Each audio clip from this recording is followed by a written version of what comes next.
if you begin to look at the variety of these structures all over the world, what you see is that one structure may commemorate one particular astronomical event or moment. Another structure will commemorate its complementary astronomical event. Summer solstice sunset axis of the Serpent Mound's head and egg is precisely laid out on the summer solstice sunset.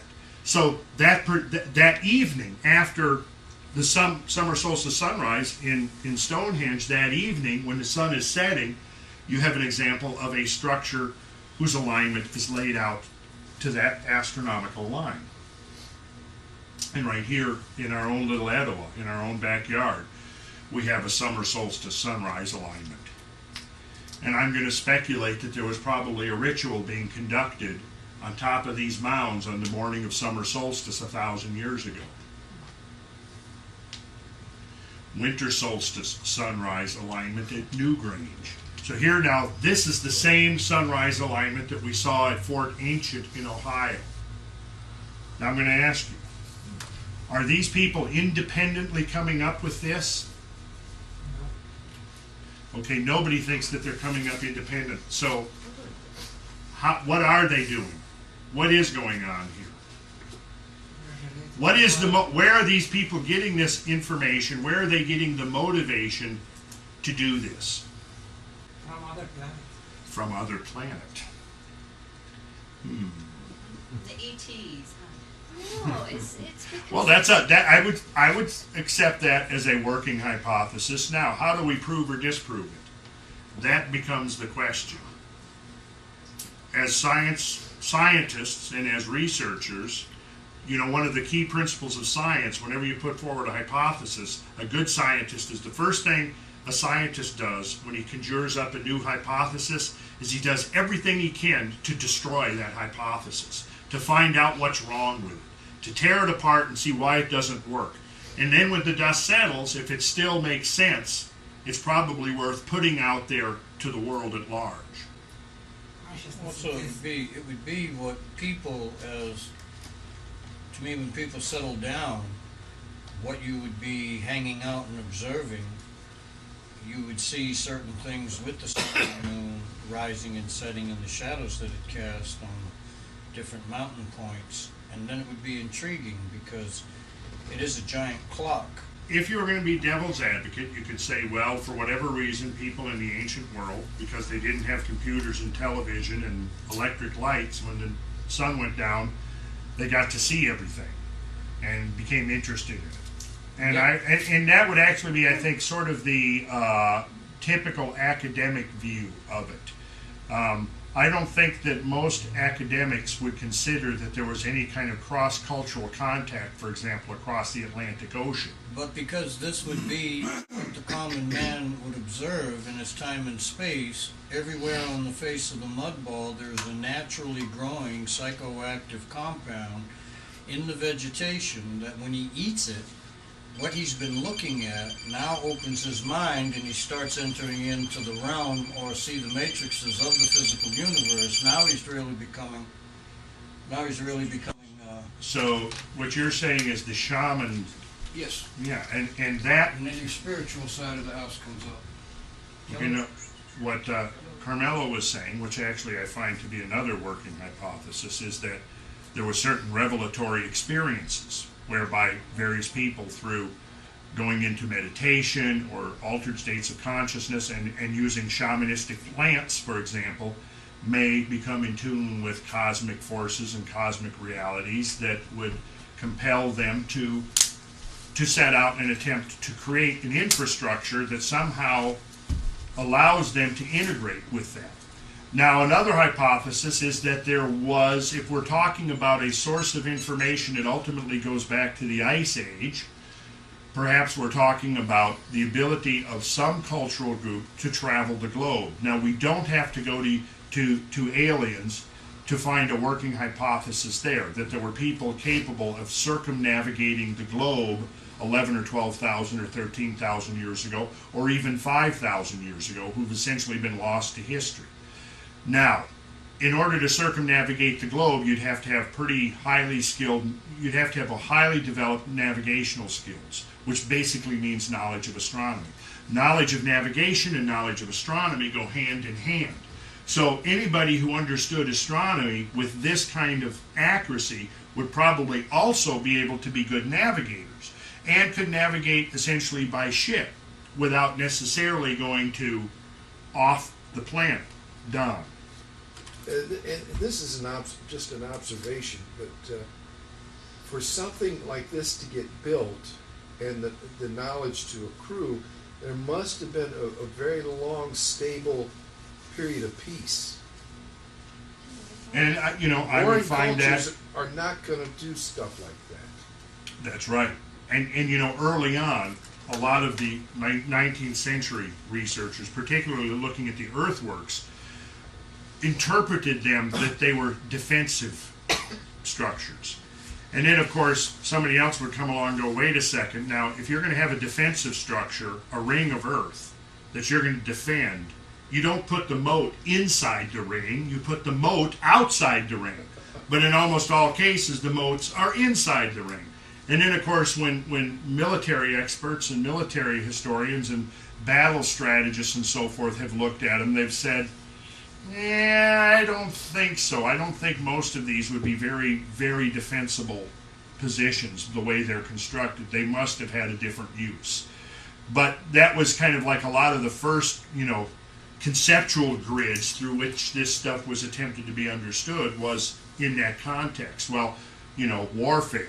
Well, the thing is, like you just said, Don, when you start looking at the social organization, and when you begin to realize that there were vast trade networks between the Southwest, the whole eastern half of the United States, from the Great Lakes down to Florida, was linked together in a vast trade network that went back 1,000 years ago, and to 3,000 years ago. 3,000 years ago, there was a vast trade network that linked the Rocky Mountains, the Great Lakes, the southeastern United States as far as Florida, New England, and the Southwest. And the reason they know that is because they have found turquoise from the Southwest in earthworks. They have found copper from the Great Lakes region down in Florida. They have found shells that were in Florida over here at the Anasazi stuff. So by analyzing what kind of artifacts and things that these people had, they were able to conclude that there was clearly a lot of this going on between these groups. Now, that would clearly suggest to my mind that they were also sharing, scientific knowledge as well. Yeah. Well, there was definitely trade coming down from the Vikings down to the east coast of the United States. Yeah. And perhaps some of the legends of some of the Indians may actually refer to that, but I don't think that the Vikings would have necessarily been responsible for this. No. For the system. See, what I'm getting at is either what we're seeing is a system, and when we look at what links the system, we can see common astronomy, we can see common geometry, we see the common systems of measurement, as I've shown you. We see a common system of geodetic engineering, which I've got some examples coming up here. The idea that these things are not just placed at random on the landscape. Even though they're oriented to the sky, their orientation is non-random. Their geographic positioning is not random. They're placed in certain locations for certain reasons. And that seems to be another consistent factor with many of these sacred structures and structures of old, is that they're sited specifically on specific locations for some reason. So again, what it brings us up to is the question of where was the impetus for this? Because in some cases It took a tremendous amount of organizational work and effort, along with, it wasn't enough just to have the scientific knowledge. You had to be able to organize a whole society and motivate them to do this work. People of old were enlightened consciously that we're not. And all these things are coming from a level of consciousness that we're not at. They're basically energetic capacitors. These are, yes, you can say that they're calendars and they mark the moon and the sun, but it's all about energy that is going to serve that area. And these people were already hooked into master levels of consciousness that we don't even Well, have. now that is another very good working hypothesis. How do we demonstrate that, though? It's one thing to say that. It's something else, again, to verify it either through their own writings, their own work, or our own experience of being able to duplicate. Because you in can't- science, you the can't- whole key of science is I replication. know, but you can't. Let's say you go to Stonehenge, and if you put water in the moat and you set it up like it was, So what we need to do is buy a chunk of land and build a machine. no, just Yes, just we take know. over one of these Okay, Elizabeth, you things don't have to. But Ay. we don't have to build these. I don't think we have to rebuild these to confirm or verify a replicable science. And that's what I'm looking to do. I mean, I've listened to speculation and theory and hypotheses for 35 years now, but I want to get what was the real science. And I think a lot of the speculation is way out in left field, and some of it is really right on. But it's a matter of saying what has stood the test of time, what makes sense, in the context of the world that we know. And I'll say this, I think that clearly one possibility here is that there was a type of what you just kind of hit on it, some type of an energy technology at work here.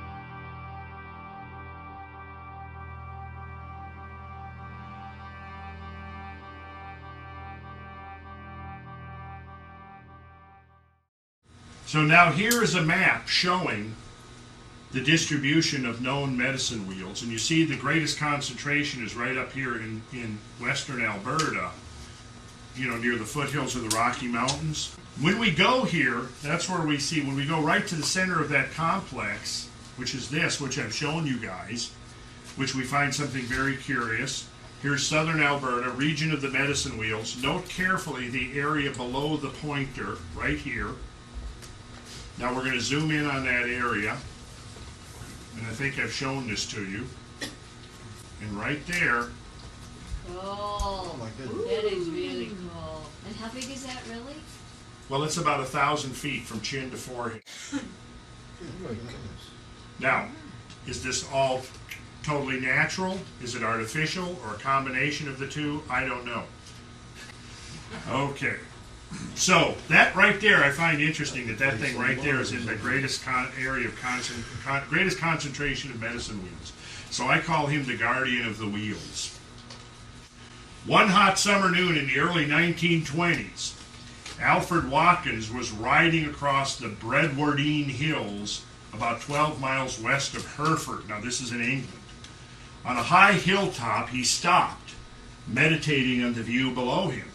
Suddenly, in a flash, he saw something which no one in England had seen for perhaps thousands of years. Watkins saw straight through the surface of the landscape to a layer deposited in some remote prehistoric age. The barrier of time melted and spread across the country. He saw a web of lines linking the holy places and sites of antiquity. Mounds, old stones, crosses and old crossroads, churches on pre-Christian sites, legendary trees, moats, and holy wells stood in exact alignments that ran over Beacon Hills. What were Beacon Hills? Well, that's exactly what El Faro, the lighthouse, that was a beacon hill. A hill with a bonfire atop it that could be seen across vast distances. That ran over Beacon Hills to cairns and mountain peaks. What are cairns? In rock Oh, piles. Okay. In one moment of transcendent perception, Watkins entered the magic world of prehistoric Britain, a world whose very existence had been forgotten. Now, I just want you to contemplate the parallels between what we see in ancient Britain and what we've seen in ancient North America as far as a system. And also appreciating the fact that this system was not linked to ancient Britain, was not limited to ancient Britain or ancient North America. Watkins believed that his leys were ancient trackways, laid out by surveyors by means of ranging lines with sighting poles. The intention, he believed, was to mark out ways for itinerant merchants, certain tracks being for the transport of specific commodities such as salt or flints. But this did not explain why ley lines occasionally traversed impossible terrain, sometimes going up the sides of mountains and across bogs. The point was taken up later by researchers who claimed that the lines must have had an alternative purpose. But once again, notice the similarities between the Hopewellian Road and the Anasazi roads going over mountaintops, through bogs, through swamps. They didn't skirt these things, they went straight through them. As for whatever reason, maintaining this alignment was of critical importance. And here we have an artist's depiction of an idealized, aligned landscape, linked landscape, the old straight track. And remember what I was saying about the various, for example, here is a tor, a hill, a conical hill that has a tower on it. The tower may have held a bonfire. You see that there's a roadway aligned. There is a church steeple, probably a Christian church built over a pre-Christian site. The pond, notice the pond, that's a reflecting pond that could be seen from the distance, from an elevated perspective, like a hilltop. So here we see what Watkins discovered, which he named the leys, the system of ley lines, and without any mention at all in the American archaeological literature, they found exactly the same kind of system and have made zilch of a reference to what has been, known about in England from the 1920s. Of course, mainstream archaeologists consider this is referred to as crackpot archaeology. It's all about energy. And here is another artist's depiction of the same concept, but this one goes one step further, and I like this one, because here you see examples of the kinds of things that will form these alignments. Here's a church, and we see a roadway following some alignment. We see the intersection of a river with a bridge, a crossing point. Then we see following the alignment further, we see a ring of standing stone circles. And then we see a circular earthwork structure with a moat, presumably, and an axis. And then going on here, we see a tor with something on it. And then right on, keep going, on the horizon, we see a pyramid. And then what's happening beyond the pyramid? Sunrise. Presumably a sunrise. Now, what is this telling us? It's telling us that these alignments are not limited to the terrestrial surface, are they? But they're part of a system of lines that perhaps links the whole solar system into some type of a cosmic web that is activated at certain key moments throughout the course of the year when the geometries are perfectly aligned. And I suspect shamans knew about this and knew how to somehow tap into this system. There is the further connection, which has only just begun to be explored, and that's the geological connection and the link between these alignments and the fault lines and the fissures and so forth, the underground systems of interconnected caverns and so forth that are in the lithosphere of the earth. But I showed you how at Wupaki, for example, there is a system of earth cracks that converge there that link to this underground cavernous network, to the point where differences in air pressure, ambient air pressure, will cause the air to suck in to the holes or blow out of the holes. The day we were there was blowing out, wasn't it? Yes. Yes. I think, go back please. This is exactly, if you look at it, it's the chakras in the human body and the celestial and also Sure. the universal. I'll buy that. Right. So it What did affects she people, say? it affects the land, it affects the universe. That's exactly true.